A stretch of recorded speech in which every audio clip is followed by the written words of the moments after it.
Well, Corey, first and foremost over here, I guess how's your arm doing, man? Let's talk about that right off the bat. It's okay. I got surgery last week. It was like fully torn, so they had to like reattach or whatever. But I mean, it feels good. I haven't been out of camp in like a real long time, so it feels like my body feels better now than it was when I was like training for a fight and stuff. So Yeah. Is it nice to kind of be able to table fighting, not table fighting, but kind of not have to be worried about getting right back into action or just kind of putting it on the side for a little bit? I'm gonna enjoy it and like because like these times don't come too often, but I really really wanted to fight again at the end of the year, so I'm a little bit bummed about that definitely, but no, I'm gonna like enjoy it and take the blessing while it's here, while it's like the blessing of being able to like rest my head a little bit. So yeah.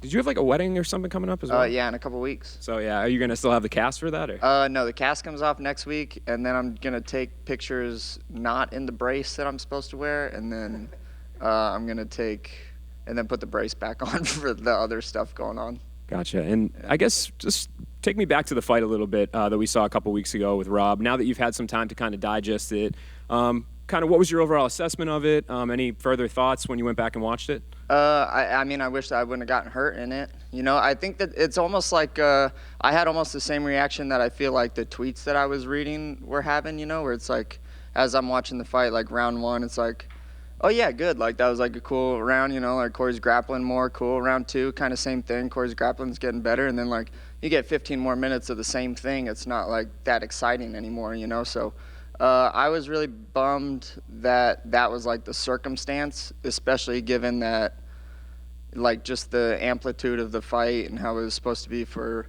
the next title fight and all of that. Like it really sucked that's kind of the circumstance of it, but I couldn't really punch with it, I didn't really know what it was either. I just knew that something in my tricep felt really messed up.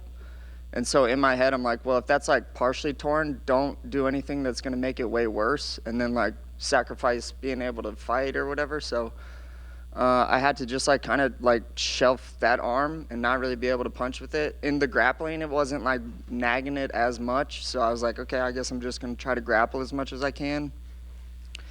Went for a Darce at the end because I was like, all right, well, fuck it. If it's hurt, like it's the fifth round, I'm just going to go for some shit. And I think that probably made it a little bit worse going for that. But I feel real bummed that was the circumstance. Long story short, I feel real bummed that was the circumstance. But I did my best, and that's like what fighting is sometimes. Sometimes you get fucked up and you got to fight through some stuff. There was, a series of tweets about how Dana had got up and left during the main event, and kind of initially the vibe, I think, public was that he was unhappy with it. But he actually did an interview with Sports Illustrated that kind of flew under the radar a little bit. He was very complimentary of you. He called you a stud, nothing but respect for you. So I guess, did you see that? And also, have you talked to the UFC brass at all about that performance and maybe them not actually being that disappointed in the whole thing? Yeah, so I texted Dana afterwards. I was like, and this was kind of before I knew that it was torn, because I don't like sounding or acting like a bitch at all. It's like really against my nature. I fucking hate it. So like, but it is, so I hate being like, fuck man, like I'm sorry, like I know that the fight was slow, that's just like a very unnatural thing for me to do. But I was like, fuck, I got to tell the boss the truth, and I was like, hey man, like I hurt my tricep, blah blah blah. Later that day I found out or the next morning I found out that it was torn. I texted him, I was like, hey man, like full tear. Texted me back, and like he was fine, like he was cool with it. I think it's a really reasonable thing to like understand. Like I know it sucks, it was a main event, like I put on real exciting fights 99% of the time. It was like for number one contenders, and like the expectation was real high, and then like this happened. But what can I really do about it? And he was reasonable about that too. So yeah, I'm glad that he's really understanding about it, definitely. Thanks. Cory over here. The fans, and you saw the tweets about everything. Do you feel like once it was revealed that you did tear your tricep, that people were kind of like, oh, I shouldn't have been so hard on him? Yeah, definitely, dude. Like, I can't imagine another sport where that, like, something like that would happen. And then, like in football, you tear something like that. In basketball, you tear something like that. Like, you don't get to play the rest of the game like that. You know what I mean? And then I had to fight like another 22 minutes like that. So again, I don't like being boastful, and I don't like sounding like a bitch, but like, that was like tough to get through, like it sucked. But I thought I did like real good controlling them and stuff for what that's worth. You that fight sort of set the table for what's about to happen on Saturday. We got Marlon getting ready to fight Pedro, and then of course the main event between Aljo and Sean O'Malley, and the division is just going to change completely after this fight. As someone coming off of a win and right in the mix, like what's your mindset like right now, thinking about this card and the potential aftermath of the main event? Yeah, I try not to think about MMA like past 3 months in the future. If this wasn't hurt, I would be expecting to fight for a title at the end of the year against whoever it would be against, whether it's, Sterling wins and leaves or O'Malley wins and it's against him. That would be what I expect, but now I'm probably like 8 months away from getting back into the cage. I'm 6 months from being like 100% healthy, and then 8 months, I think, from being able to fight. So I'm not going to think too far into it. I think there's probably going to be this one this weekend, one more in maybe December or January, and then maybe me. But I don't know. We'll see. Just to kind of go on that, I know you don't like to look too far into the future, but Marlon Vera was in here yesterday, and he was really honest about it. And he's just like, the best thing, my life becomes much easier if Sean wins the belt because we have a history and all of that. Is there a particular outcome on Saturday that's better for you, you think? I think just for the division in general. Chito's not going to get a title fight after this, I don't think. Like, that kind of, Sean wants that if they both win. Yeah, that's some, like, weak sauce, man. Ain't that some weak sauce? Like, you want to fight the guy that other people are beating, Like, that's, like, I don't know. That kind of bothers me about the way that O'Malley thinks a little bit.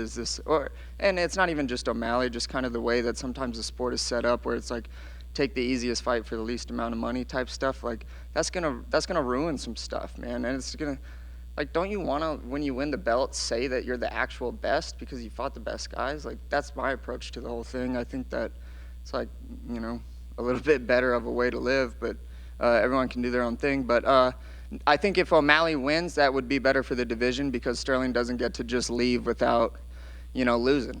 If O'Malley wins, then like we get like a chance to like prove that we're the best because he beat the best guy, blah blah blah. So I think that would be the best for the division. And who do you think actually wins that fight on Saturday? I'm gonna root for O'Malley, but I think Sterling's gonna win.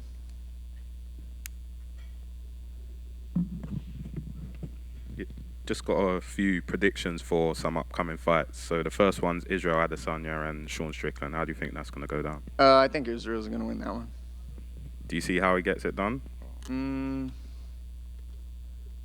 Probably. Yeah, I don't know. Sean has so many holes like in his striking, but he makes it work somehow because he's real awkward. But yeah, I don't know. It's going to be a stand-up fight for sure. And I think Israel's the better kickboxer, so Israel will either knock him out or he'll go a whole decision, outpointing him probably.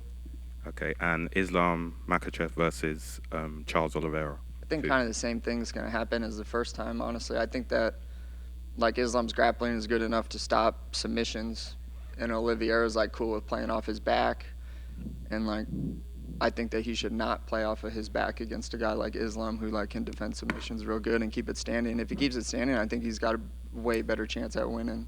Okay, and just last one, Conor McGregor versus Michael Chandler. Against who? Michael Chandler. Oh, are they fighting? Looks like it could be December. Right. Let's go with McGregor. Yeah. Cory over here. So, Austin Hubbard, Neil Magny, both guys you train with. How do their fights go this weekend? Austin's gonna win and Neil's gonna win. Yeah, Austin's. I really like boasting about both of them, but in particular Austin. Sorry, Neil. He's not even paying attention. He's hungry. But Austin was a dog, first of all, to get into the UFC. Like, I've been training with Austin for a really long time. He had some really tough-ass fights to even get into the UFC. Got into the UFC, was, like, winning some, losing some. Fought, like, really, really tough competition in the UFC. Gets cut. Has, like, some things happen in his life that sucked.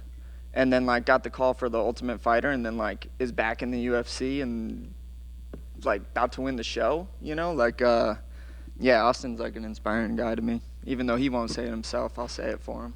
And then last one from me. Obviously, you said you want O'Malley to win for the division. But what about you? Which fight would you rather have, a fresh one with O'Malley or redemption against Aljamain? They're, like, the same for me, I guess. I don't know. I don't really get, like, the whole, I guess I want to beat Aljamain again, of course. but it's not something that I like stay up at night thinking about. But I would really like to beat him again if I ever get the opportunity to.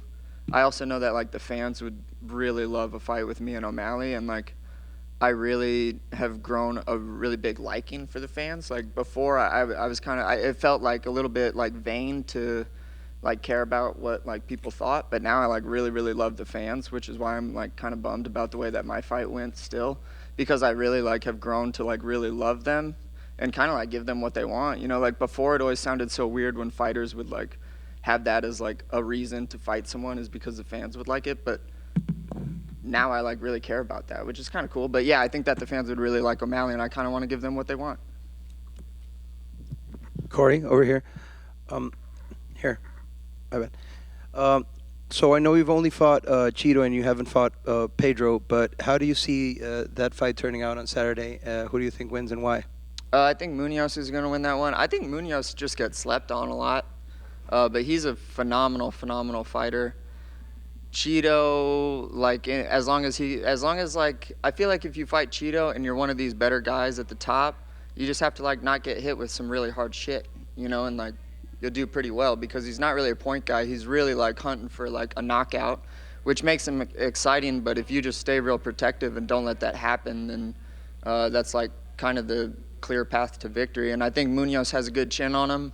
I think he has real good, solid defense in his striking, and I think that it's going to be hard to take him down. And Munoz has good takedown offense too. So yeah, I think Munoz will probably win that one, honestly. Thank you.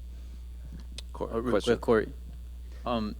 You had said that it kind of annoyed you that O'Malley was already looking at, like, if he wins, he would like to defend his title against Chito, obviously, if he wins as well. But you want him to win. Do you not have any reservations that if he does become champion, he might want to look at certain type of fights that, like, may sell or whatever and then not fight, you know, rightful contenders such as yourself?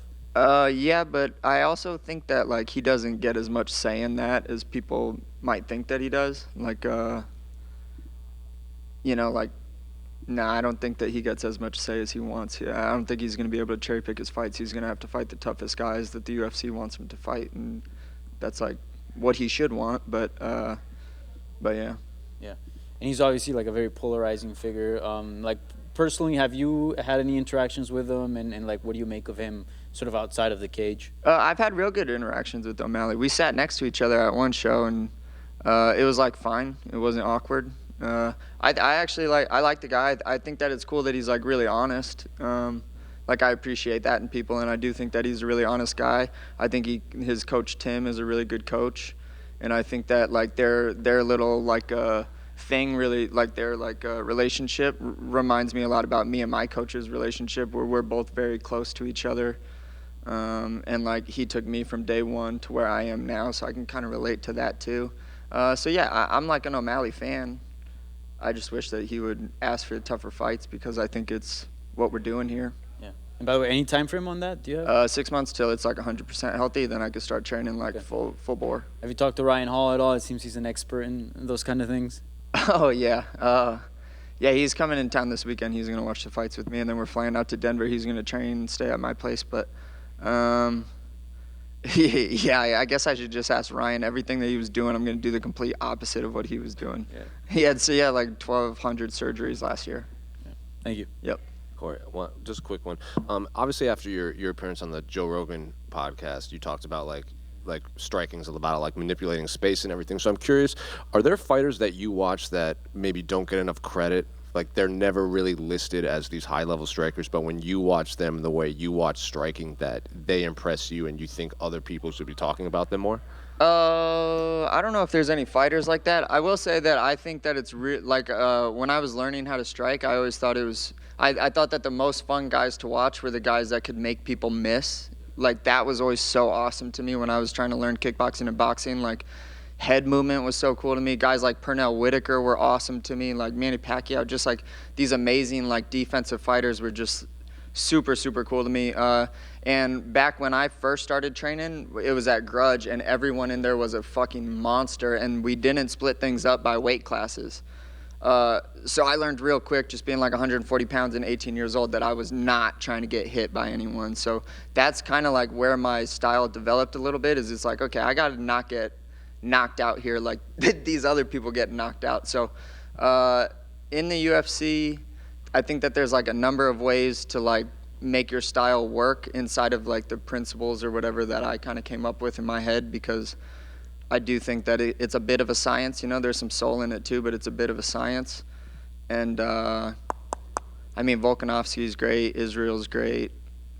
Right now I'm kind of on like a strategist kick. Like the technical piece is kind of cool, but I'm like really interested in the way that like people are strategically going about it. Like, and I think Israel and Volkanovski and like their whole team do such a good job at like laying out strategy and like performing it to a T. So that's like kind of the kick that I'm on recently. Yep. Cool. Yep.